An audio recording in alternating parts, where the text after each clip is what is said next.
만나면 좋은 친구 MBC.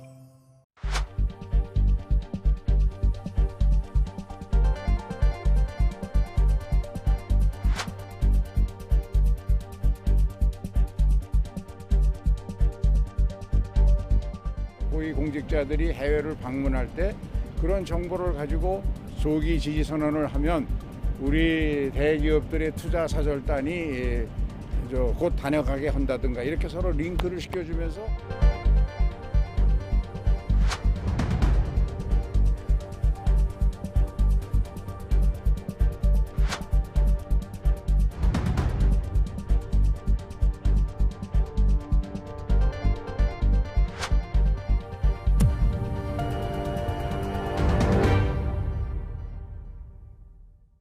시청자 여러분 안녕하십니까? 시사포커스인 조경건입니다. 오늘은 특별 대담으로 시작합니다. 국회 부산엑스포 유치지원특별위원회 위원장이시죠?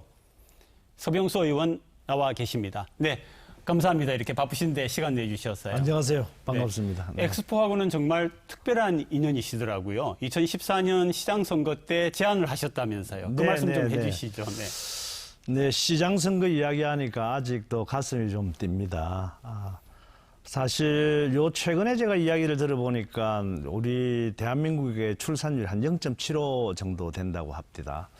그래서 그때도 이제 상당히 출산율이 낮았거든요. 지금 이제 부산은 아마도 0.7 초반 정도 되지 않을까 생각을 합니다만 출산율이 낮고 고령화되는 이 부산을 어떻게 하면 좀 제대로 한번 만들어 볼까 이런 사실 꿈을 가지고 시장에 도전을 했었습니다. 네네. 그래서 단기적으로 무언가를 하려고 하는 생각을 보다는 부산의 어떤 그 잠재적인 어떤 성장률을 높일 수 있는 기반을 좀 구축을 해보자. 이래서 2030년도에 국민소득 그러니까 부산 시민소득이죠. 5만 불의 그런 부산을 한번 만들어 보자. 그리고 글로벌 도시 30위권 안에 드는 그런 도시를 한번 만들어보자. 그래서 그것을 위한 기반을 조성을 해보자 하는 것이 제가 시장에 도전할 때 꿈이었습니다. 그래서 2030년도에 이렇게 목표를 맞추다가 보니까 그때 당시에 우리 대한민국의 앞으로 향후 있을 국제적인 세계적인 이벤트가 없었습니다. 올림픽도 했었죠. 월드컵도 했었죠. 네네. 남아있는 것은 이제 이 박람회 네. 월드 엑스포입니다. 우리가 사실 과거에 대전과 여수에서 엑스포를 하긴 했었습니다만 그때는 인정 엑스포입니다. 맞습니다. 규모도 작고 전시 기간도 2개월밖에 되지 않습니다. 그러나 이 월드 엑스포는 등록 엑스포라고 해서 세계적으로도 파리라든가 필라델피아라든가 이런 엑스포를 통해서 도시들이 커간 그런 역사를 가지고 있습니다. 네네.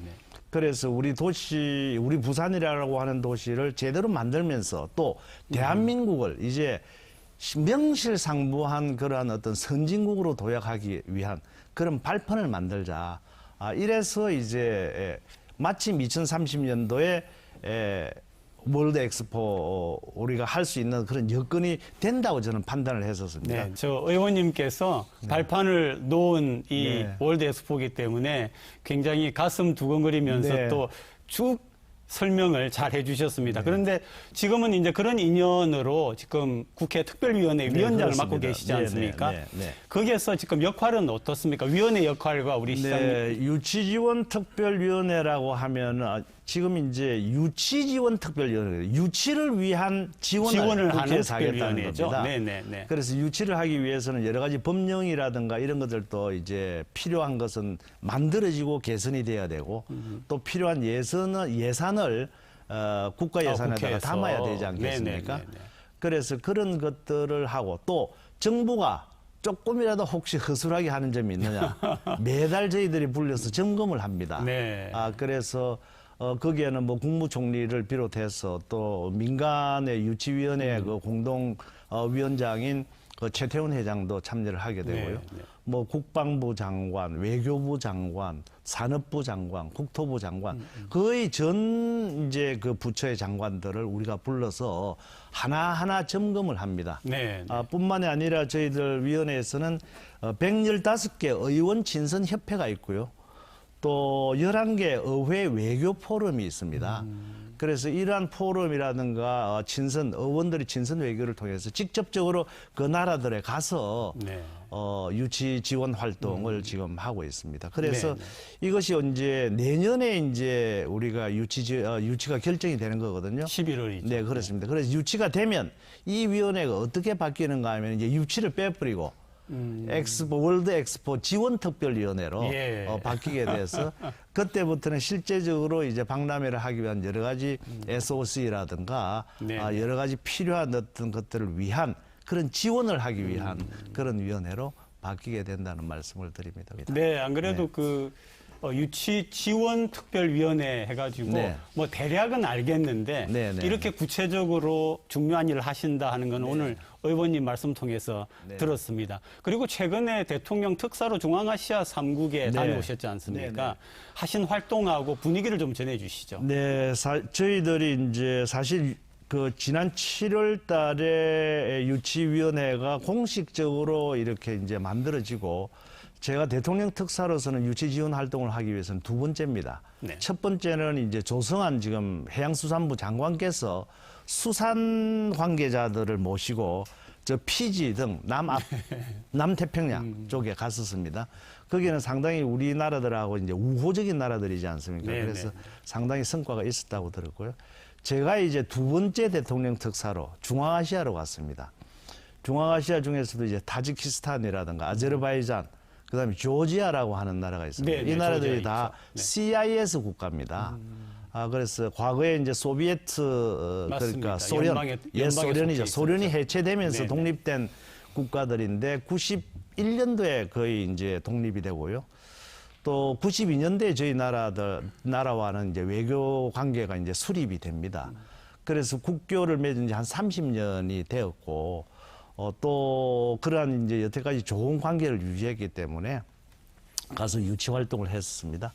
그런데 이제 이 나라들이 아제르바이잔과 타지키스탄은 이제 이슬람 국가입니다. 그렇죠. 그러니까 네, 지금 네. 우리의 강력한 상대인 사우디아라비아가 있지 않습니까?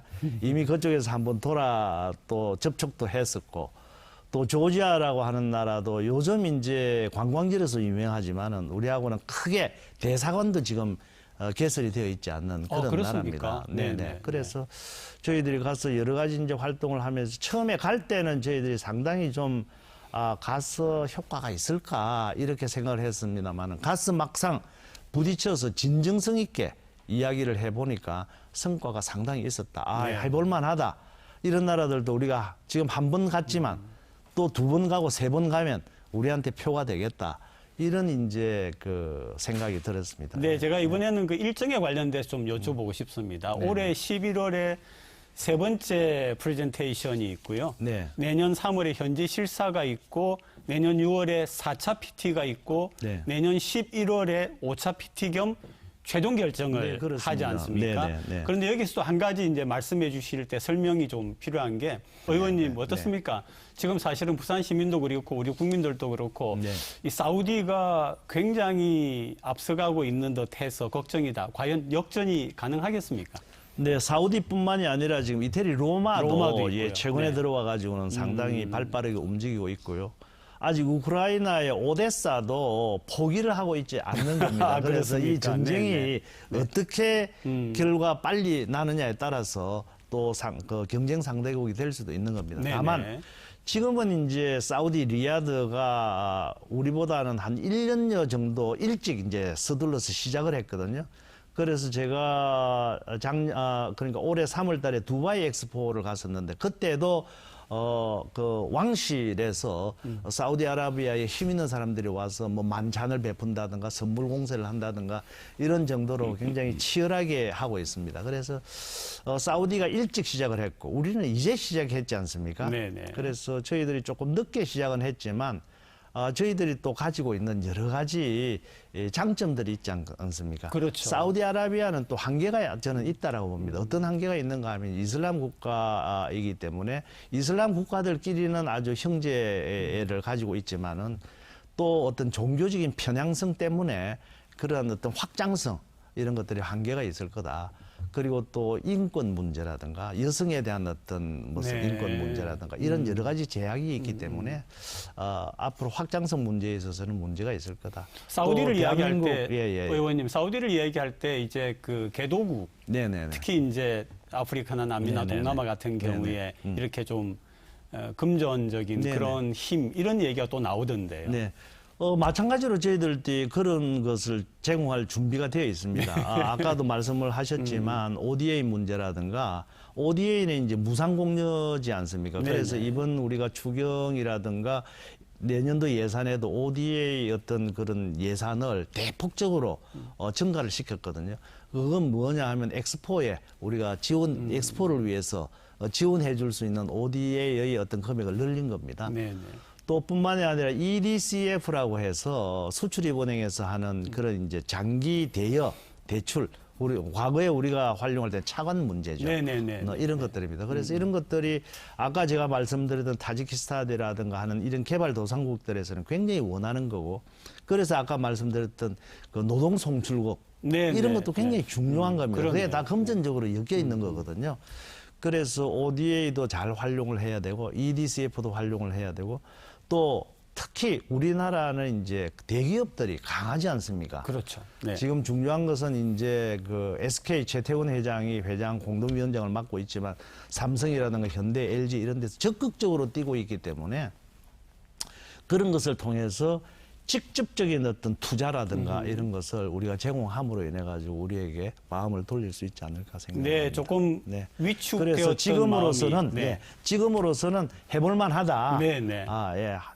잘 하면은 네. 반드시 유치할 수 있겠다라고 하는 희망을 강하게 지금 가지고 있는 겁니다. 예, 아이고 좀 사실 마음이 조금 위축되어 있었는데 네네. 지금 말씀하시는 거 들으니까 조금 기대를 네네. 해볼 만하고 힘을 내야겠다 이런 생각이 듭니다. 네, 그렇습니다. 네, 그다음에 이제 저 BTS 관련입니다. 영상 보신 다음에 네. 얘기 계속하겠습니다.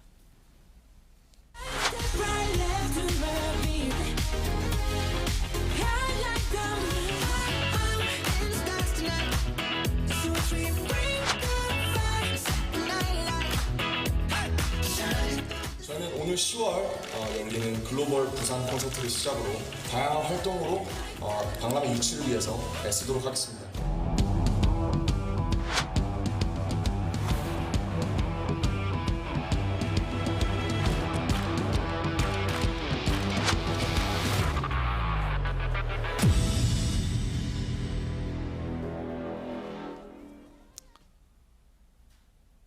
네, 10월에 있을 BTS 무료 공연 어떻습니까? 엑스포에 줄 영향을 어떻게 보십니까? 네, BTS 이렇게 영상으로 이제 직접 이렇게 보니까 정말 자랑스럽고 저희들 엑스포 유치하는데 큰 힘이 되리라고 생각을 합니다. 그런데 화면에도 이렇게 나와 있지만 기왕이면 뒷 배경에 한글로 말고 좀 영어로 좀 넣어가지고 뒷 배경부터 왜냐하면은 저 이제 공연을 하게 되면 전 세계인이 보는 거나 마찬가지거든요. 우리 BTS가 가지고 있는 자랑이라고 하면은 지금 이제 BIE에 가입된 국가가 170여 개국밖에 안 됩니다. 그런데 네네. BTS가 아미가 구성된 것이 195개국이거든요. 아이고. 네. 그러니까 BTS 공연을 하면 최소한도 195개국의 젊은이와 국민들이 보게 될 거란 말이에요. 그러네. 그러므로 인해 가지고 우리 부산이라고 하는 도시를 알릴 수가 있고 대한민국이라고 하는 도시를 알릴 수가 있고 이 부산과 대한민국이 지금 월드 엑스포 유치를 하는데 전력을 다하고 있다. 거기에 BTS가 힘을 보태고 있다. 적극적으로 나서고 있다라고 한다면 큰 힘이 되리라고 봅니다. 사실 내년도 11월 달에 그 우리가 유치 지원 유치가 결정이 됩니다만은 중요한 요소가 몇 가지 있습니다. 첫째는 이제 그 국민들, 그 국가의 유치 지원에 대한 의지가 중요합니다. 이것은 우리 대통령께서 윤석열 대통령께서 수차례에 걸쳐서 말씀을 드렸고 외교부라든가 산자부라든가 국회라든가 전 기관에서 지금 나서고 있기 때문에 국가 유치 지원, 의지는 분명히 이제 인식을 했을 겁니다. 그 다음에 더 중요한 것은 그 유치를 하는 도시와 나라의 유치 열기입니다. 그러네. 우리 국민들이 얼마만큼 이것을 하기 위해서 염원을 하는가 하는 것을 우리가 실제로 보여줘야 되는 거거든요. 그래서 과거에 보면 뭐 도시에 실사단이 왔을 때 이런 플랜카드를 한다든가 뭐 이벤트 몇 개를 한다든가 이런 정도였는데 지금 BTS라든가 아니면 K한류 그를 통해 가지고 우리가 지금 문화 이런 강국이지 않습니까? 이런 것을 통해서 우리의 어떤 열기 같은 것들을 세계에 만일에 보여줄 수가 있다라고 한다면 또 그것을 10월 달에 하겠다는 거 아닙니까? 정말 천군만마를 얻은 것 같은. 그러니까 그 리야드 그 사우디아라비아의 오일만이 보다도 훨씬 더 폭발력이 큰 그런 효과가 있지 않을까 생각합니다. 예, 예. 네.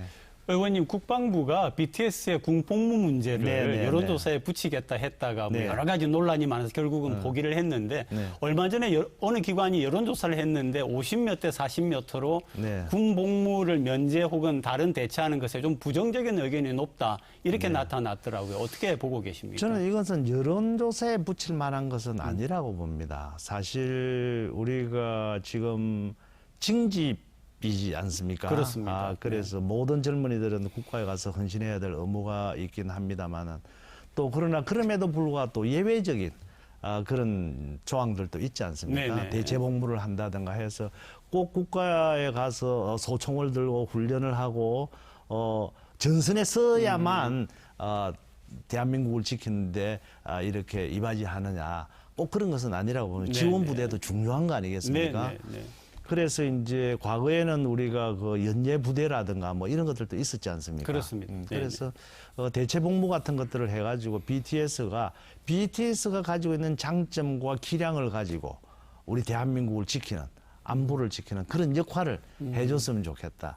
그 이야기는 우리 국력을 세계에다가 알려주고 우리 대한민국이 이렇다라고 하는 것을 자유민주주의 어떤 이런 시장 경제에 대한 이런 것들을 전 세계에다가 알려서 북한하고 오히려 대조적으로 이렇게 보여주는 것이 훨씬 더 국방에 이바지하는 것이 크지 않을까 생각을 해서 저는 개인적으로는 이 BTS의 대체복무를 찬성하는 그런 입장입니다.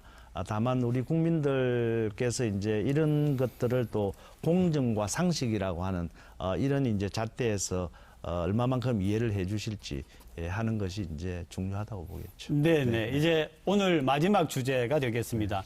유치 성공을 하기 위하여서 우리가 마지막으로 힘을 낼 수 있는 전략 혹은 해결해야 될 과제에 대한 영상 보신 다음에 얘기 계속 진행하겠습니다.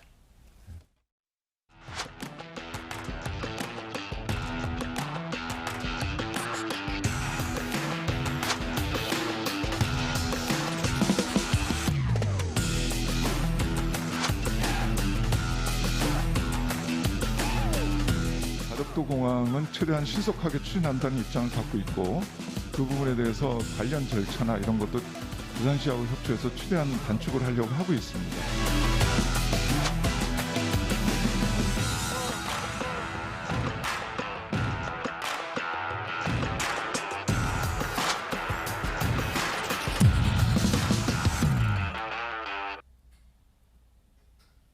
네.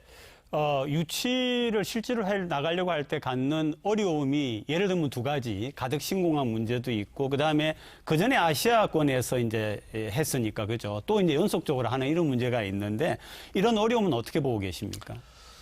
네, 그 교통 인프라를 구축하는 것은 중요한 요소 중에 하나죠. 그러나 그 우리 유치 계획서 지난 9월 7일 날에 이렇게 우리가 BI에다가 제출한 유치 계획서에도 2030년까지는 이것을 개항하는 것을 목표로 해서 한다. 이것을 만들어 나가겠다라고 분명히 밝혔기 때문에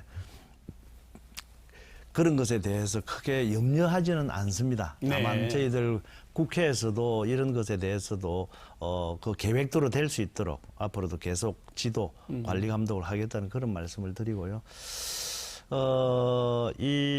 이 가덕도공항뿐만이 아니라 우리 그 주변에는 뭐 김해공항도 있고 울산공항도 있고 뭐 여러 이제 대구공항도 있고 있지 않습니까? 그래서 부산을 중심으로 한 여러 가지 공항들을 활용을 한다면 그런 교통 인프라 문제에 관해서는 뭐 크게 걸림돌이 되지 않는다 이렇게 생각을 합니다. 이제 두 번째가 이제 그 인접 국가. 말하자면 오사카가 2025년도인데 그 인접 국가에서 하는 것이 과거의 예를 봐가지고 좀 걸림돌이 되지 않을까 이런 올림픽도 좀 그런 하시는데. 경우들이 있지 않습니까? 네. 올림픽이나 월드컵은 이제 그런 것들이 사실 대륙 간의 어떤 교차라든가 이런 것들이 룰이 지켜지고 있습니다. 그러나 이 월드 엑스포에 관해서는 그런 룰이 없습니다. 그래서 과거에 2005년도죠. 일본 아이치에서도 한번 했고요. 2010년도에 중국 상하이에서 했습니다. 뿐만이 아니라 얼마 전에 또 두바이에서 2020년도 거를 코로나 때문에 2022년도에 했거든요. 네, 그랬죠. 그런데 그런데 이제 이제 두바이는 아랍에미레이트 아닙니까? 그래서 아랍에미레이트와 사우디는 바로 인접해 있는 나라입니다. 그 나라가 또 내년도에 유치 신청을 해서 결과를 얻는다. 같은 조건입니다. 그래서 그런 것들은 더 이상 문제되지는 않는다고 봅니다. 중요한 것은 이 월드 엑스포가 우리 부산만의 이벤트가 아니다 하는 것을 우리 국민들, 우리 중앙정부에다가 한 번 더 계속 인식시켜서 온 국가의 어떤 그런 그 열기를 모아가지고 뛰는 것 이런 것이 더 중요하다라고. 자, 이제 마지막으로 우리 부산 시민 그리고 우리 국민들께 당부하시고 싶은 얘기 있으면 좀 해주시죠.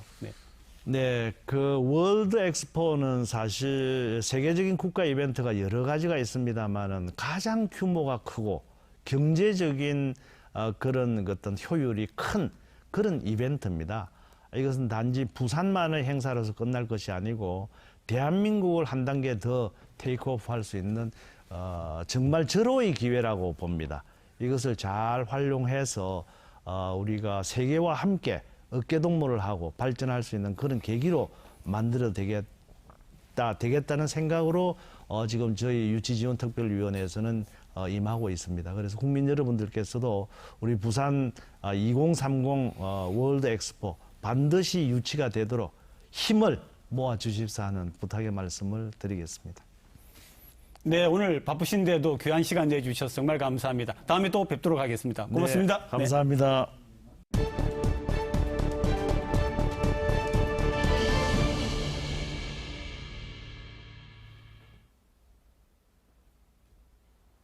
부산 지역사회 쟁점들을 살펴보는 뉴스앤 이슈 이제 시작합니다. 오늘도 두 분 함께 하십니다. 부산시의회 더불어민주당 서지연 의원, 국민의힘 이준호 의원 나오셨습니다. 안녕하세요. 네, 어서 오세요. 반갑습니다. 이번에도 태풍 피해가 엄청났잖아요. 영상 보고 난 다음에 얘기 나누겠습니다. 해안으로 몰려오는 거대한 파도, 순식간에 인도로 쏟아져 내립니다. 제방을 넘어선 파도는 해운대 해수욕장은 물론 초고층 아파트가 밀집한 마린시티까지 덮쳤습니다. 집채만한 파도가 몰려오면서 광안리 해수욕장 도로도 엉망진창이 됐습니다. 밀락 수변공원 상가들은 처참하게 부서졌습니다.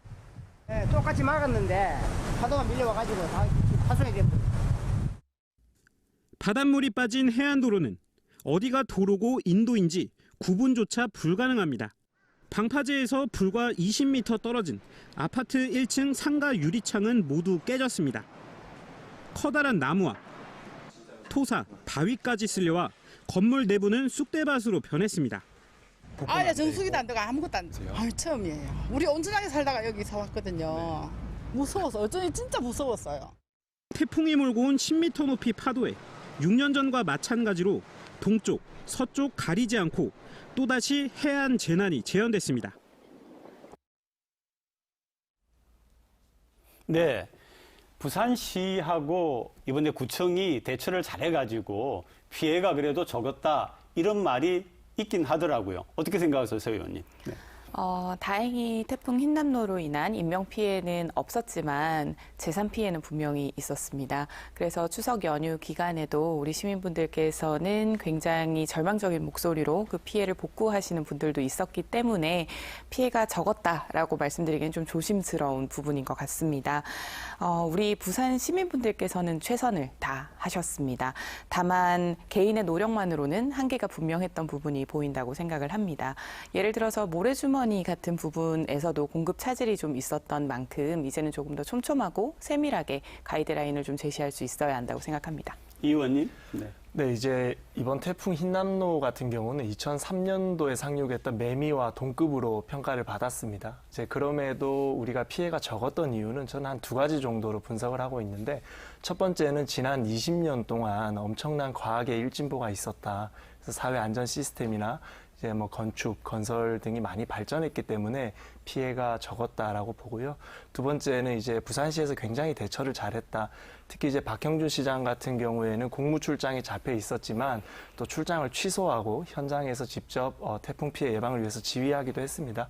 그리고 관내 매뉴얼에 따라서 시민들께서도 지혜롭게 잘 대처를 동참해 주셔서 우리가 피해가 적었다라고 저는 진단하고 있습니다. 네, 이번에 그 뉴스에서 계속 나오는 걸 보면은 바닷가가 주로 많이 나왔잖아요. 뭐 마린시티, 광안리, 또 송도 이렇게 나왔는데, 사실 그러고 난 다음에는 여기에 이제 예산을 정부 혹은 시 예산을 들여가지고 차수막을 설치해야 된다 이런 얘기가 나오는데, 또 반대 의견도 만만치 않더라고요. 왜 그러냐면은 외국의 유명 관광지 같은 경우에 차수막 설치가 안 되어 있거든요. 이제 거기다가 또 사실 그 지역들의 대부분이 부촌인데 거기에다가 세금을 넣는 게 맞느냐 이런 얘기가 나오더라고요. 이 의원님 어떻게 생각하세요? 네, 일단 우리 사회에는 법이 있죠. 그리고 그 지방자치에서는 그 법을 조례라고 일컫기도 하는데요. 모든 것은 시스템에 따라서 하면 된다고 생각합니다. 이제 부촌이라고 해서 제도에 피해를 봐서도 안 되고, 부촌이라고 해서 특혜를 보는 것은 더더욱 있어서는 안 되고요. 그래서 우리 부산시에서 마련해 놓은 조례와 또 행정 내규에 의해서 예산을 투입하면 누구나 합리적으로 받아들일 수 있을 거라고 저는 생각하고 있습니다. 네, 우리 서 의원님. 네, 이 의원님 말씀에 적극 동의하고, 부촌이라는 이미지를 좀 지우고 본질에 집중을 한다면 우리 부산 시민은 모두나 안전할 권리가 있고 자연재해로부터 보호받을 권리가 있습니다. 마린시티나 송도 같은 경우는 해안가 밀접 지역이다 보니까 이번에 특히 만조가 높았을 때 파도가 더 거세지면서 피해가 컸던 부분인데요. 결국은 해안가 근교에 대한 건축 규제라든지 자연재해법이나 또 지하공간 침수 방지 수방 기준 같은 경우가 중앙 집중형이 아니라 이제는 좀 지자체에서도 유연하게 관리를 할 수 있도록 할 필요가 있어 보입니다. 이번에 부산에 특별히 이제 그 바닷가 말고 피해가 좀 심했던 지역은 별로 없었습니까? 어떻습니까? 일단 뭐 해안가 말고는 특별하게 저희가 보고받은 사항은 없었는데요. 그래서 아까 말씀해주신 해안가 인근의 지하주차장 차수막 의무화 아젠다가 계속 이렇게 올라오는 것 같습니다. 그런데 차수막이라는 것이 이제 지하주차장으로 물이 들어가지 않도록 그렇죠. 입구를 봉쇄하는 것인데, 강우가 동반되면 그 차수막을 넘어서서 지하주차장이 또 범람하게 됩니다. 그래서 오히려 이런 경우에는 지하주차장에서 피신하는 분들의 또 피신을 막는 용도로 차수막이 쓰여질 수도 있어서 저는 좀 선별적으로 저희가 고민을 많이 해서 차수막 의무화를 진행하면 좋겠다라는 생각도 기후 위기로 인해서 국지성 호우가 지금 집중해서 늘어나고 있기 때문에요. 차수막을 넘어서는 비의 양이 오게 되면 사실은 무용지물입니다.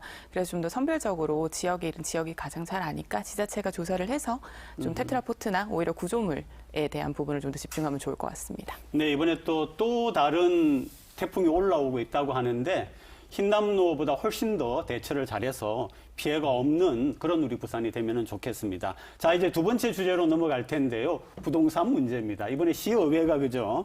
조정 대상 지역에서 전면 해제해달라. 그렇게 합의를 해서 건의를 했잖아요. 영상 보신 다음에 이 문제 짚어보겠습니다.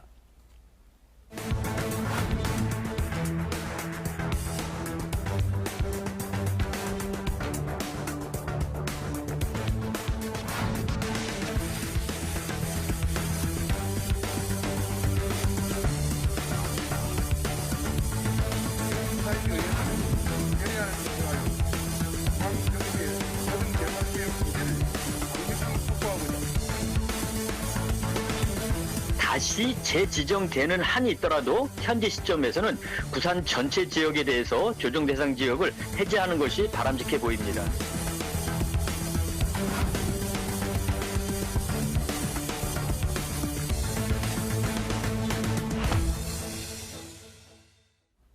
네, 이 의원님, 부산시의회가 부산에 있는 부동산에 그런 어떤 규제 같은 것들을 전면 해제해달라 이렇게 건의했는데, 어떤 배경에서 그런 제가 어떤 정책 실패를 이야기할 때 전 정권 탓을 하는 것을 그렇게 즐겨하진 않는데, 부동산 문제만큼은 사실은 전 정권의 실정에 대해서 명확하게 짚어야 된다고 생각합니다. 전 정권에서 부동산 가격 안정화를 위해서 대표적으로 내세웠던 정책이 조정지역이라는 시스템입니다. 조정지역에 선정되면 아파트를 매수할 때 대출 규제를 받게 돼서 매수가 힘들어지고 아파트를 매도할 때는 세금 폭탄과 같은 세금 과징이 되기 때문에 매도가 어려울 것이다라는 이제 상상에서 조정지역이라는 것을 만들게 됐는데요. 오히려 거래가 급감하게 되면서 아파트 값이 폭등하는 부작용을 나타냈습니다. 그래서 부산시 의회는 지금이라도 잘못된 정책을 철폐하고 부동산 시장에 좀 자유를 주고 대출 규제를 완화하자라는 의미에서 정부의 조정지역 해제를 건의했다라고 보시면 될 것 같습니다. 네, 저희 더불어민주당은 부동산에 대한 문제에 대해서 저희 시민분들께서 뼈아프게 생각하시고 이제 고통스러워하시는 부분에 대해서는 실책이라고 생각을 합니다. 그래서 대선과 이번 연이은 지방선거에서 심판을 받았던 부분이라고 생각을 하고요. 더불어민주당은 언제나 민생 안정과 그리고 우리 모든 시민 국민분들께서 경제적 자유를 누리실 수 있도록 저희는 그런 부분에 초점을 맞추고자 합니다. 그래서 이번 규제 완화 같은 경우도 시기적으로 지금 너무나 경기 침체와 부동산 시장 침체가 장기화되고 있기 때문에 이 부분에 대해서는 저희는 지켜보자는 입장을 고수하고 있습니다. 네, 서지현 의원님 말씀대로 양당이 부동산 문제만큼은 합심해서 좀 부동산 거래 안정화와 또 우리 자유시장 경제를 위해서 좀 같이 협조하면 좋겠다라는 그런 생각을 하고 있습니다. 부산시 같은 경우에 사실은 부동산이 서울이나 그 수도권 지역에 비하여서는 또 다른 문제점들이 있잖아요. 이제 막상 아파트를 가지고 계시는 분들은 수도권에 비해서 너무 싼 거 아니냐 이런 얘기도 있고 지금 미분양도 좀 있는 것 같더라고요. 지역에 따라서. 그래서 이 문제를 집중적으로 좀 전체적으로 좀 풀어가는 게 시의회의 노력이 필요하지 않나 싶은데 어떻습니까, 서 의원님? 네, 결국은 민주당에서도 그랬지만 수요와 공급에 대한 균형을 좀 맞추면서 부동산 시장을 좀 안정화시키자라는 게 목표 아니었겠습니까? 이번에 규제 완화에 대한 결의안이 나오게 된 이유는 사실 시의회 입장에서는 취등록세 감소가 이제 부동산 시장 침체로 좀 장기화되다 보니까 결국은 세수가 감소하게 되고 그 세수가 감소하게 되면 결국은 그것이 시민들의 삶에 직격탄을 날릴 것이다라는 판단이 있었습니다. 그래서 이 거래 절벽을 조금 활성화시키고 점진적으로 이 수요자들에 대한 진입이 좀 확장될 수 있도록 하기 위한 결의안이기 때문에 당장 이 결의안이 완화를 시키지는 않겠지만 필요한 절차라고 생각합니다. 네, 사실은 지금 아파트 실거래가 같은 경우에 부산은 0.2% 하락을 했고요. 그리고 부동산 거래율은 10% 이상 하락을 하고 있습니다. 그래서 부산시 의회에서 부동산 시장 정상화를 위해서 이번 건의안을 냈다고 보시면 되고요. 추가적인 대책들도 계속 국회와 협조해서 추가적인 대책도 계속 나올 것으로 저는 보고 있습니다. 네, 그런데 사실은 아파트 문제뿐만 아니라 그 박형준 시장께서 나오셔서 여기서 이야기를 하실 때에 일단 지금 그 구도심권 개발을 할 때에 거기에 이렇게 교통적으로도 굉장히 편리하게끔 청년들을 위한 혹은 그 연세 드신 분들을 위한 새로운 형태의 주거를 갖다 만들겠다 이런 얘기도 하신 적이 있는데 혹시 의회에 오셔가지고 그런 얘기 들으신 적이 있습니까? 15분 도시에 대한 말씀을 하시는 것 같습니다. 이게 결국 이 15분 도시를 개발해서 모든 생활권에서 15분 이내에 할 수 있는 공간을 만들겠다라는 건데 사실 난개발에 대한 우려도 적지 않고요. 이것이 현실적으로 가능하게 하기 위해선 다양한 용역도 필요한 만큼 또다시 예산이 수반되는 부분이라 이 부동산 안정화와 과연 이 부분이 일치할 수 있을지는 조금 지켜봐야 할 것 같습니다. 네, 자 부동산 문제. 예, 더 얘기하고 싶지만 다음에 또 다루기로 하고요. 이제 또 마지막으로 굉장히 중요한 쟁점이 있죠. 바로 부산의 공공의료 부분입니다. 영상 보시겠습니다. 사하구 신평동 15,000제곱미터 땅입니다. 오는 2026년 300병상 규모의 공공의료원, 서부산의료원이 들어섭니다. 지난해 정부의 사업 적정성 검토 당시 결정된 건축 공사비는 제곱미터당 190만 원. 그런데 이 금액은 수년 전 지어진 다른 지역 병원에 비해 70% 수준입니다. 자재비 상승까지 더해지면 실제 비용은 크게 늘어날 가능성이 높다는 겁니다. 부산시는 정부의 780억 원으로 결정된 국비를 최대 20% 더 늘려달라고 요청할 방침입니다. 저희가 시급하니까 최대한 이제 어떻게 증액을 할 수 있는 방법을 찾으려고 노력을 하고 있는 상태입니다. 공공병원 설립이 확정된 옛 침례병원 역시 사업비 2,600억 원 중 부산시 분담 비율을 놓고 여전히 줄다리기가 한참입니다. 한 반 정도는 저희가 이제 될 수 있다라고 보고 있습니다. 보건복지부에서는 우리가 한 70% 정도는 되기를 원하고 있습니다. 적자가 불가피한 공공의료 특성상 부산시가 초기 사업 비용을 얼마나 효율적으로 구성할 수 있을지가 관건으로 떠올랐습니다. 네, 공공의료원 하면 조금 오래된 일인데 홍준표 전 경남도지사 진주에 있던 의료원을 폐쇄하지 않았습니까? 네. 적자 운영이라고 해가지고 사실은 공공의료와 이 적자 운영 혹은 흑자 운영의 이 관계에 문제가 있는데 그럼에도 불구하고 이번에 코로나의 사태를 겪으면서 공공의료원은 필요하구나 이렇게 이제 인식이 좀 퍼지게 되었어요. 서 의원님. 네. 네, 저는 공공의료원은 복지형 의료 체계에서는 굉장히 필수적인 기관이라고 생각을 합니다. 공공의료원의 존재 의미를 따져보고 생각을 해본다면 적자만을 문제 삼는 것은 적절하지 않다라고 생각을 합니다. 특히 공공의 역할을 수행하는 기관이다 보니까 적정 진료를 하는 게 원칙이라서 적자 운영은 또 불가피한 상황이기도 하고요. 우리가 의무 교육을 제공하는 학교가 수익을 내지 못한다고 해서 폐교시키지 않듯이 이 의료나 진료에 대해서는 국민의 건강권이 먼저냐 시장과 이윤이 먼저냐라는 사실을 조금 따져보면 간단한 문제라고 생각을 합니다. 공공의료원은 말씀하신 것처럼 의료 취약계층과 그리고 사각지대를 해소할 수 있고 재난이나 감염병에 있어서 가장 1차적 의료기관으로 역할을 할 수 있기 때문에 이에 대한 재정적 지원은 필수라고 생각합니다. 그런데 우리 서 의원님 서부산 의료원 지금 네. 어떻게 되고 있습니까? 서부산 의료원은 말씀드린 내용과 연이어져서 서부산권의 의료망 안전망 구축을 위해서 필수적인 사업입니다. 서부산 권 같은 경우는 지금까지 응급의료시설이 굉장히 미흡했기 때문에 뇌혈관 질환이나 심혈관 질환으로 사망하시는 분들의 수가 부산 전체 평균을 훨씬 웃도는 수준이었습니다. 이제 그런 부분을 해소하기 위해서 서부산권에 이제 의료원이 생기게 되는데요. 저희 더불어민주당의 최인호 의원님께서 지역구이기도 하시기 때문에 처음 설립부터 지금 예타 면제까지 원활하고 순항할 수 있게끔 적극적으로 지원을 하고 계십니다. 다만 지금 외부 환경으로 인해서 이제 원자재 가격 상승이나 고금리 고물가로 인해서 예산이 당초보다 조금 증액이 된 부분이 있기 때문에 이 부분까지 정확하게 잘 끌어내시고 민자 사업이다 보니 BTL에 대한 비율도 5%에서 20% 정도로 늘리는 것이 필요하기에 국회랑 적극 협조하는 역할을 최인호 의원님께서 하실 것이라 생각합니다. 네, 이 의원님. 침례병원 얘기 좀 해주시죠. 저는 부산에 거주하는 시민들은요. 내 생명이 위태롭고 내 안전이 위험할 때는 적어도 내가 사는 내 동네에서 조치받을 수 있는 권리가 있다라고 생각합니다. 그런데 금정구에 거주하시는 부산 시민들 같은 경우에는 생명이 위태로울 때 광역단체를 건너가서 경남도에 위치한 양산 부산대병원에 가고 있습니다. 저는 아주 심각한 행정의 부끄러움이라고 생각하거든요.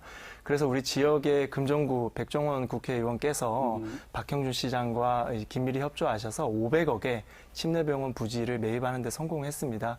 그래서 앞으로 2천억 원 정도 보건복지부와 건보공단에서 자금을 이제 출연받으면은 우리가 건보공단 직영병원을 할 수 있을 것으로 예상하고 있습니다. 아직까지는 보건복지부 장관이 인선이 안 되고 있어서 협상이 지지부진한데 보건복지부 장관 인선 완료되는 시점과 더불어서 백종원 국회의원님과 또 부산시가 적극적으로 움직여서 꼭 금정 구민들께 또 안전을 지켜드릴 수 있는 병원을 꼭 완수할 수 있을 거라고 생각합니다. 네, 공공의료원 빨리 속히 잘 만들어지고 운영되어서 부산 시민의 건강을 지켜주면 좋겠습니다. 오늘도 두 분 너무 고맙습니다. 네, 수고하셨습니다. 네. 감사합니다.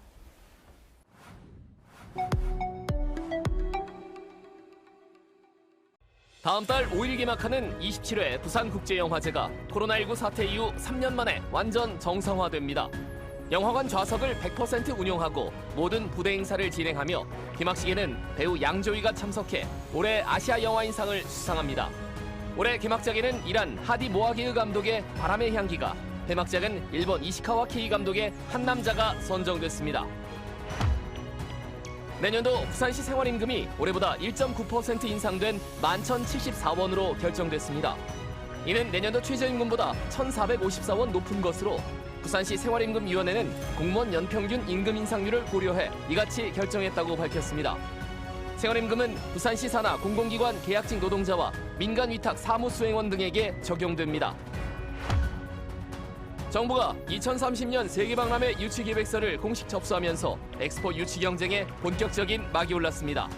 2030년 세계박람회 개최 후보지는 부산을 포함해 4곳으로 개최지 결정까지 14개월여 남은 현재 부산과 사우디아라비아 리야드가 유력 개최지로 거론됩니다. 지난 추석 연휴 기간 부산 지역 112 신고와 5대 범죄 발생 사건이 1년 전보다 감소한 것으로 나타났습니다. 부산경찰청은 추석 연휴 기간 112 신고가 하루 평균 3,800여 건 접수돼 지난해에 비해 8% 감소했고 5대 강력범죄 발생 건수도 21.6건으로 지난해보다 30%가량 줄었다고 밝혔습니다. 부산은 엑스포 유치가 필요하고 엑스포 유치는 부산 시민의 단합된 힘이 필요합니다. 오늘도 시청해 주신 여러분 대단히 감사합니다. 다음 주 목요일 날 다시 찾아뵙겠습니다. 고맙습니다. No, I'm not colorblind. I know the world is black and white.